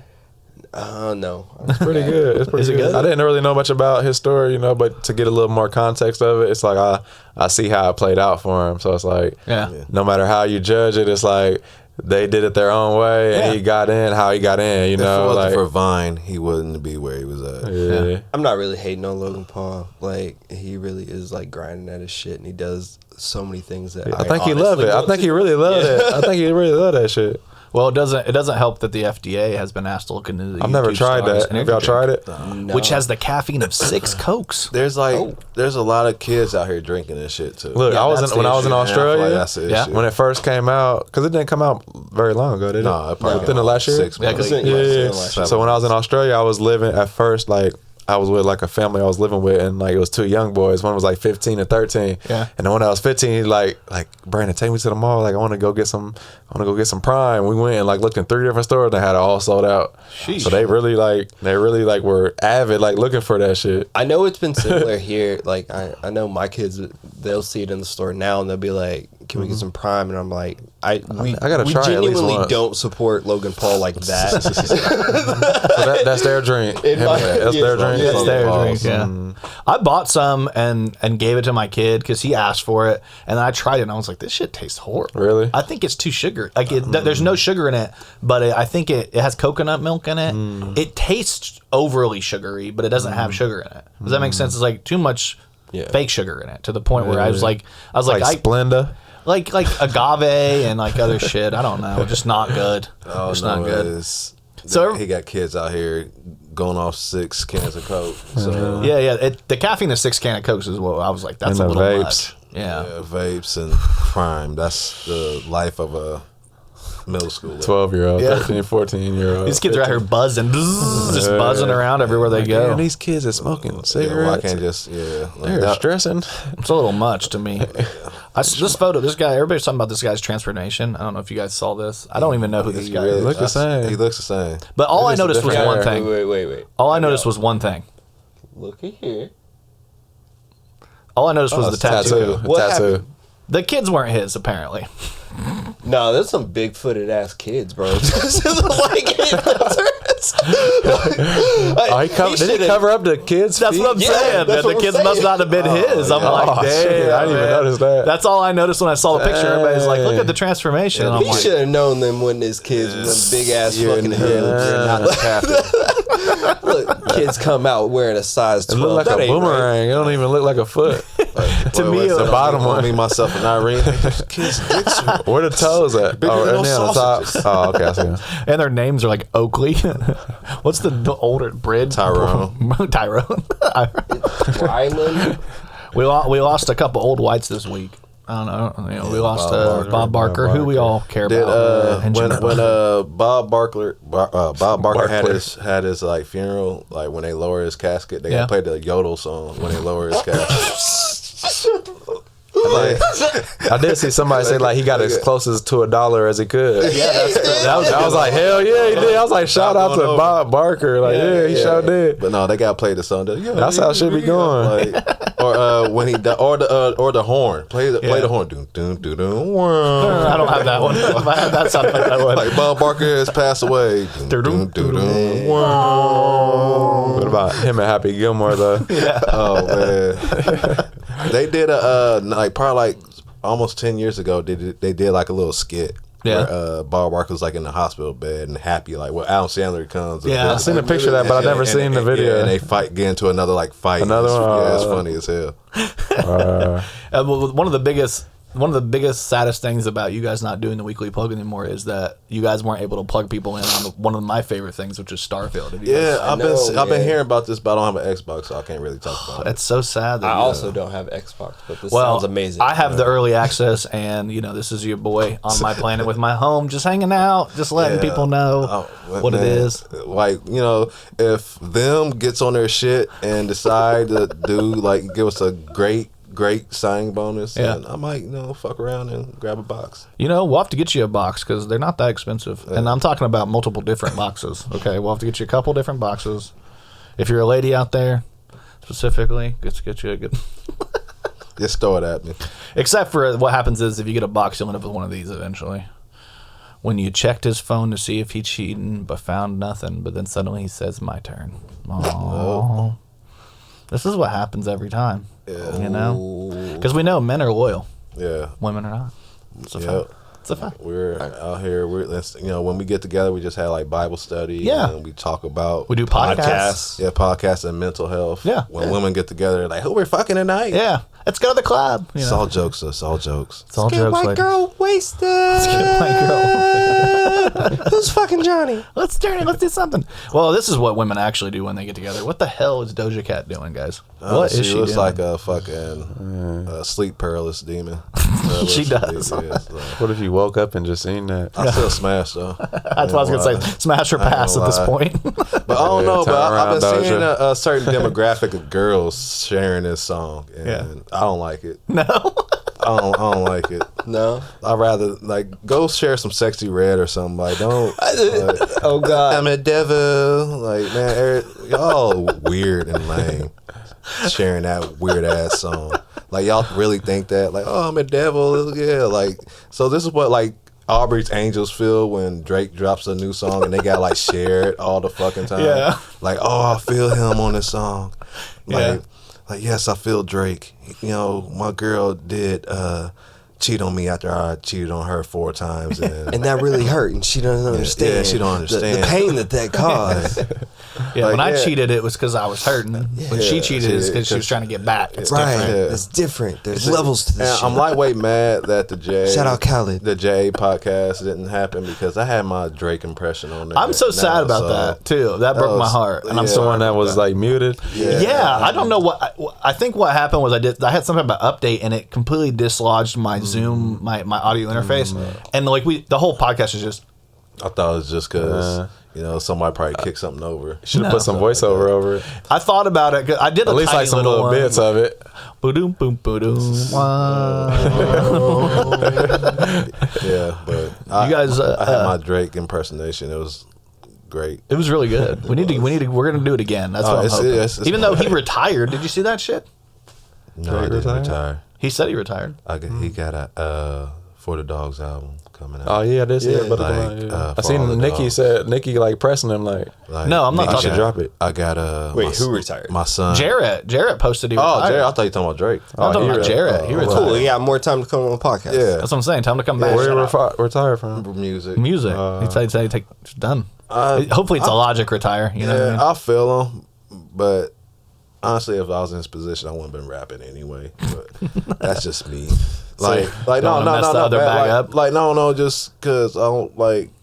I wouldn't want to rap when I'm in the position that he's in. That's what I'm saying. You don't want to mess the other bag up. That and like I'll do it as a hobby, but Yeah. I'm part of the Spurs organization. Yeah. One thing I learned, I was at a meeting one time, and I forget who I was with, and I forget the specific details, but it was like the word retire it didn't even become a word like more than like 100 or 200 years ago. Yeah. So it's like you really should never consider that you're retired or that you're retiring. Like, Yeah. what is retiring? You know, like you just on a pursuit and you just flowing. You know, so it's like why Stop. retire? Just have fun with it. You know. Just have fun. You don't need to make it as serious. Be as serious. Don't as expect actually- nothing out of yourself. Just enjoy it. Still make if you want to still make music, go ahead and make music. Like don't hold yourself to like certain standards. Yeah. I think maybe he's because if using, you're doing it, you're just doing it just to like. When I do music, to express myself. Yeah. In another way, Yeah. you know. So Did it's you like, drop some music recently? Yeah. Okay, is that what? Okay, so because I went and checked this out. Is this Yeah. okay? Yeah. I'm like, check this out, people. Seriously, Yeah, I was man, like, for sure. I was listening to it. I was like, okay. Yeah. So Nate, is that Nate? So Nate is when I first moved to Australia. Yeah, Nate, his mom Lisa, she's a massage therapist. yeah. So she reached out to me on Instagram, and she knew I moved to the area and I was an athlete. So she was like, I'm a massage therapist. If you need one, just hit me up. So I hit her up, went and got one, and just when we were introducing ourselves, she was like, I have a son who's 15.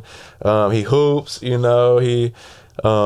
going through some things in life. He's real wise beyond his years, but he's 15, so he's like amongst like other 14, 15-year-olds that are immature and childish. So he's kind of like battling that, So she was like, he could use like some mentoring, So and it's kind of like, especially being like an overseas player, somebody that has to be resourceful, through their journey. It's like, so we came to like an agreement to where like she'd give me a massage once a week and I go mentor her son. Hell like yeah. once or twice a week. I love that. like That's that. amazing. Yeah, That's amazing. yeah. But come to find out, we got to meet each other, and he's like all the way into music. So he makes all the beats. He does like the mixing and mastering. But he's only 15, so he's like a young, he's like a genius for real. Yeah. He don't even realize it, But yeah, he made this song. He asked me to get on this song. He was making this, like, cause that gym right there, that was a gym, like, where it's like the area I was in, there was like 2 home teams. Yeah. So I played on Rip City, and this is Sunshine Coast, Phoenix. Yeah. So that's like, I done played a couple games on that exact court right there. That's blurry. But yeah, he was making a song for like his team, like to play in warm-ups. Yeah. And I didn't even know that. He just asked me to get on the song, so I get on the song, and like it kind of played out. Like if you listen to the song, like I'm kind of giving like like I'm speaking on what my day consisted of, you know, like probably like 5-6 years ago when I was like trying to like take a step up as far as like my discipline. It was like, you know, you have to get your routine, you know. I'm sure everybody we all got our routine throughout the day, you know. So like if you listen to the song, it's just like telling like my basic routine throughout the day. So like I didn't even know it was for his teammates, which were younger. So it's like it was kind of like me sharing that to them, you know. So it kind of like played out to where like this is just another way of me giving back, you know. That's serendipitous. And it's That's a good crazy. song, yeah. That's what's up. Man. Yeah, Is it your name Scott Dior? Is that? That's my middle name. That's your okay. Yeah, That's cool. so I just kind of turned that into like, your my artist name. Do you have like? Can you find Scott Dior on iTunes and stuff? Yeah, That's cool. at first, because yesterday I dropped a song that's called "Tuck You In." Tuck You In, okay. And that was like my first like single that I would consider my single, but this was like a feature. So like after yesterday, now I think I have my own page. You know how that shit works. These kids are good, man. My son, he's 13. He's doing it too. He like mixes and writes his own music and raps, and he just started singing because he got in a choir and he just started singing, and he just put out his first song where he's actually like singing. It's got some auto-tune on it because you know that's what the kids do, and it's like I told him, I'm like, bro, this is good. I was surprised, and I sing and stuff. I've been singing my whole life, but like listening to his shit, I was like, it stuck in my head. I've been singing it for weeks, and I'm like, why? It's an earworm. You know what I mean? I was like, if you can sing, if you can write a song that gets stuck in my head, bro, I was like, you got it. I was like, you just need to keep working. And I think it's crazy how these kids have access to do this so quickly, and all they got to do is just do the work. I think it's serendipitous that you basically wrote like your routine into a song, and these kids are listening to it in the gym like, all right, now I've got a motivation in a song. But it was cool. Like I was playing over there, and like before he got to play it for his team, for the intentions that he had it, we played it in our warm-ups to my game. Oh yeah. So like I got to like warm up before my game listening to my song. Like it was cool. Like that was like one game, but he wasn't there. He was like out of town. So then like a week or two later, like he came back, he got to listen to it, you know. He's like real shy, real introvert, you know, so like. And at that time, my sister was in Australia too, so she was like recording it. So he was like, you know, not trying to play it cool, you know what I'm saying? Right. But it's like, yeah, that was cool, man. It was a real special moment. All right, well, we got an hour and a half in. We're going to have to wrap this up, guys. I seriously appreciate you coming on and hanging out with us. I know you're not in town very long. You say you're going back to Arizona? I'm going up to Michigan State for a few days, and then Pennsylvania for a week or two to see my dad, and then back to AZ. Okay, so that's where you're at right now is AZ? Yeah, AZ, yeah. Yeah, I do want to shout out everybody who has been supporting the Kokomo Press. We just hit 15,000 likes, which we've had 20,000 followers, but we hit 15,000 likes recently, and it's been a wild ride, so we're just going to keep on rolling, but thank you so much. I got a question for y'all. Yeah. How did y'all get started with the Kokomo Press? Like, and what exactly is it in total? You know, that's a funny question. So, do you know Dustin Halupa? Do you know from the area? He started something called the Kokomo Skinner 2.0 a long time ago, like kind of making fun of. I've been gone, but like I keep in touch. I look at all that stuff. Yeah, he started that a while back, and then it kind of got sour, and he got bored with it, and he gave it to a couple other people, and they sucked, and then he was like going to get rid of it, and then I hit him up and was like, hey, I'll take it if you're not going to use it, and then I kind of built it up.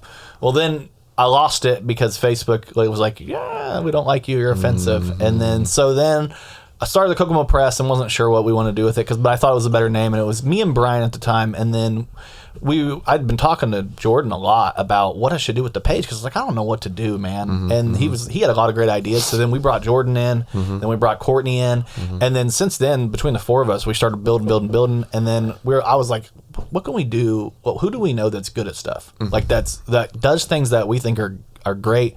We hit up Scrap, and we're like, Scrap, everybody loves what you do with music, so we hit them up, and then they started the Weekly Plug, and then we've got WAP, which is Weekly Advice and Perspective, but it's a funny name. And we do the podcast, and we just basically what we do.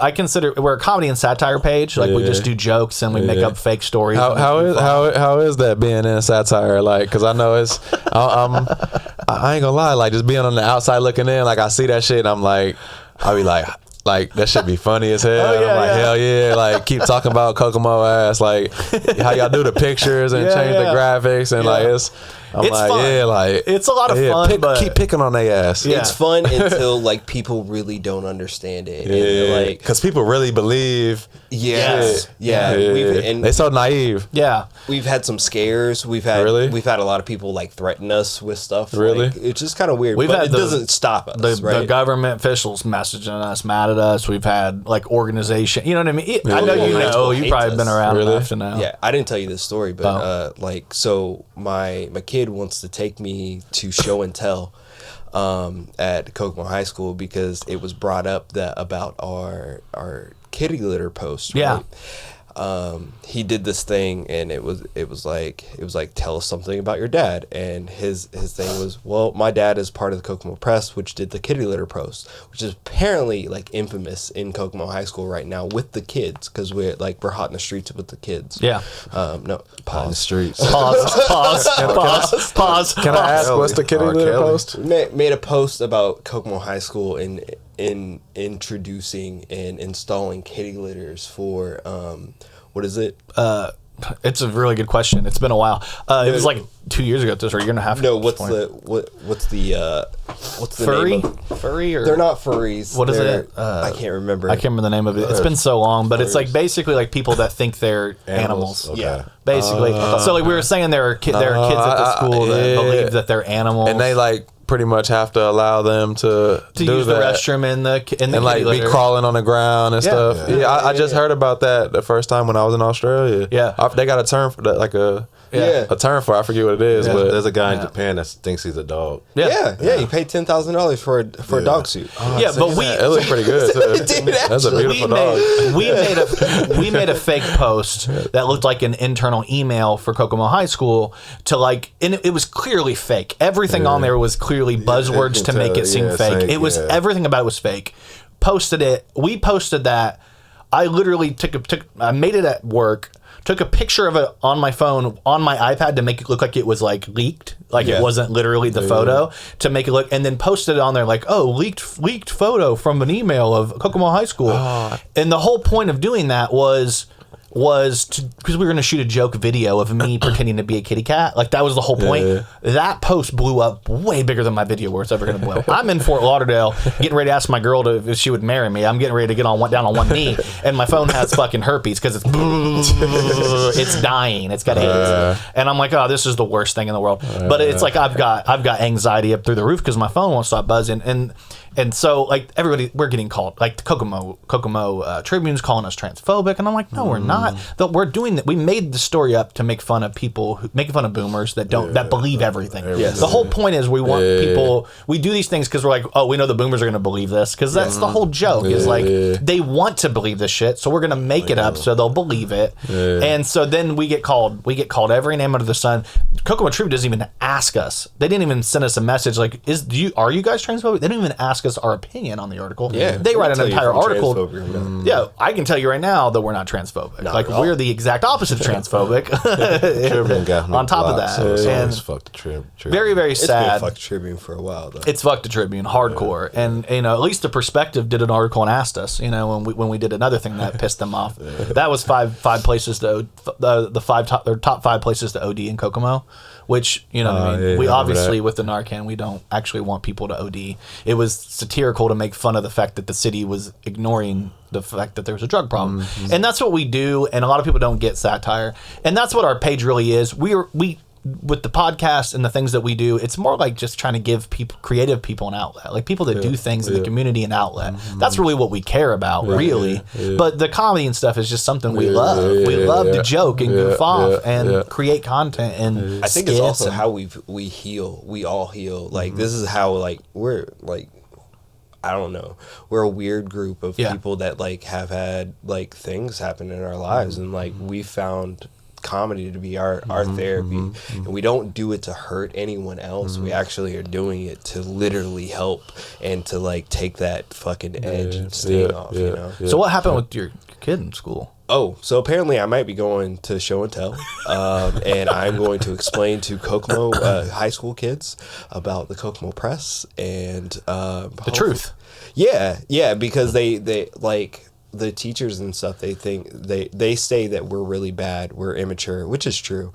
Yeah. But like I don't know. Hopefully I will let you guys know. Maturity is a joke. There's no sense maturity. Yeah. I'm mature when I have to be. We're all mature in the right situation. In other situations, I'm cutting up with my friends and joking about everything. Right. It's like that's. I mean, I'm mature when I'm paying a bill, but I'm not mature when I'm watching. Bill Burr make a joke or Dave Chappelle. You know what I mean? Like, it's like, come on. Not mature on the internet either. Yeah, exactly. The internet is a It's joke. the internet. It's not even real life. But these days it's like it's real life. It's only real life if you make it real life. If you treat it seriously, it's like we've been canceled so many times. We're still here. I guess like I said, the Kokomo Scanner 2.0. When I got that, it was 3,500 likes on Facebook. When I lost it, it was just under 13,000. And now we're at 20,000 followers. We got 13 or 15,000 likes. We got canceled by Facebook. They took our complete page off there and made me start over from scratch. And now we're bigger than we were. Wow, that's great. And we are take that, Mark. multi-platform. Yeah, take that, Mark. You little. What do you think's the future of the Kokomo Press? If I had my say, the future would be just literally what we're doing, but turn it up to 11. Like more shows, more creative. I would love to take this studio and make it bigger and have like our own space. I would love Scrap to literally get off work and be able to go into a shop and be like, oh, now I can shoot the weekly plug whenever I want because I don't have to go find Jordan or go find Hypocrisy or go do this. I can just go in the studio and shoot what I want to, shoot the Scrappies, do whatever. I just want us to have flexibility in a space where we can do creative things. And that to me is like, to be able to have me and Jordan and Courtney and Brian and Scrap and anybody who we work with to be able to create in a space basically boundlessly, that would be that's my goal.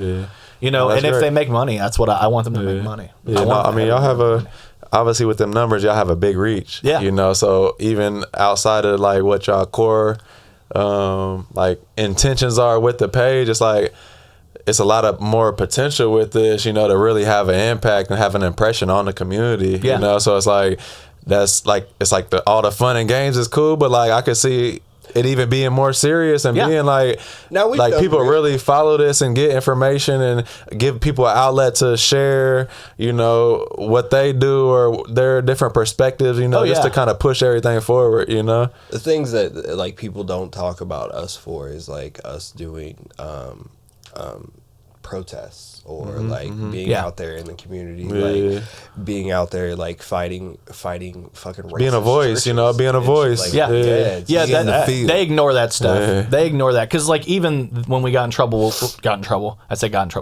for that. The whole point of that was to give a voice to people who are struggling with addiction. When we were down for the George Floyd protest, we were down there because some people were afraid to go out during COVID, so they didn't want to be out of the protest, but they wanted to be able to see what was going on and be a part of it. So we were live down there basically the entire time. Either Jordan or I was live down there the entire time, so people could be a part of it. And we went. There was this pastor that was literally calling a girl on her cell phone and leaving voicemails, calling her kid the N-word and doing things. We went and protested at his and lately every single time that we try to do anything like that, we get thwarted because everybody's like, we tried to participate recently in a big festival and they're like, oh, you guys are mean to kids, and we're like, you guys don't know who we are. So I think our biggest hurdle right now and in the future, the two biggest things I would say is for people to know who we really are, because a lot of times they surface level, they're like, oh, they probably see you in crossing, but it's like they don't really know who you are. They as see people, the jokes, but they don't know what we really stand for. And the other thing is to like kind of just getting boxed in, like this is them, and to get advertisers to realize like maybe you guys need to look a little deeper than what we're doing. You're thinking that what we're doing is mean, but it's not mean. You're just not really seeing what it is. Yeah, that's the biggest thing is like getting people to getting businesses to come on board with us because we can help them. We can help put spotlights on local businesses maybe better than some of the other groups around here are doing, or that better than you can do on an individual level because we do have the reach, and I think that's the ultimate goal of us. And we have utility. We have a lot of the ability to do things that a lot of these places can't. A lot of these businesses can't do on their own. Like they can't. Like we have a lot of unique ability, and it's just something we do. And we're excited. I think there's a lot of upside in our future, and we've built so much. And I mean, how long have we been doing this? Like 3 years? 4 years? It ain't been that long. No. I think we started this in the end. We started the press specifically in the end of 2019, but it didn't really take off until 2020. Right. So 3-4 years maybe tops. And so it's gonna just grow. And with every person we add like scrap or it's just gonna get better because we get better people, it gets better. You know what I mean? But I thank you for coming on, taking time out. I know you got family to see, you got so much going on, but I appreciate you coming and spend time with us. I appreciate it. Thanks for having me. You got anything to plug or anything to shout out or anything? Man, again, just shout out to y'all, just for doing what y'all do, and so shout out to the Kokomo Press. Appreciate it. Like I said, I follow you guys, so I get a laugh too, it's I mean, I live like a pretty serious life, but it's like, it's good to see that and, be able to joke around and, but then again, like you look at the followers and the reach, it's like you see the seriousness of the potential and what it is, so it's like, it's fun and games, but it's like y'all have something great. Thank you. You know what I'm saying? For we sure. Really appreciate it. Seriously. Brandon Wood, everybody. Hell yeah, yo. Keep following him. He's everywhere. He's on Twitter. He's on Instagram. You can find him. He's easy to find. Seriously, great guy. Yes, sir. Thank you for coming on. Appreciate it. Kokomo Press Podcast, baby. Peace. We love you. Hey, you just listened to the Kokomo Press Podcast. We thank you for tuning in. We hope you had a great time. If you did, go ahead and like us, subscribe to us, hit that notification bell, do all the things to help us get seen. Go find us over on Facebook, on YouTube, on Instagram, on TikTok. Like us, follow us there. And if you want to really, really help us out, we now have a new thing called Facebook subscriptions. It's only $4.99 a month, and it helps us build out even more than what we have already. Helps us get more equipment, helps us put money into shows, because we give you comedy shows. We give you guys skits. We give you guys podcasts. We give you guys jokes. And if you want to be a part of a group of people that actually get to talk to us and tell us your input first and get to directly speak to us, and maybe even, help us write some of these jokes, you can be a part of the group. Join that subscriber base. It's only $4.99 a month, and it's not a lot, but it helps us out tremendously. And it's going to give you an opportunity to maybe win some merch here and there. We're going to do a lot of fun things with our subscribers. So please check us out everywhere you can. And if you want to, subscribe to our page. Thanks for listening to this podcast. We love you. Thank you. 2 kisses.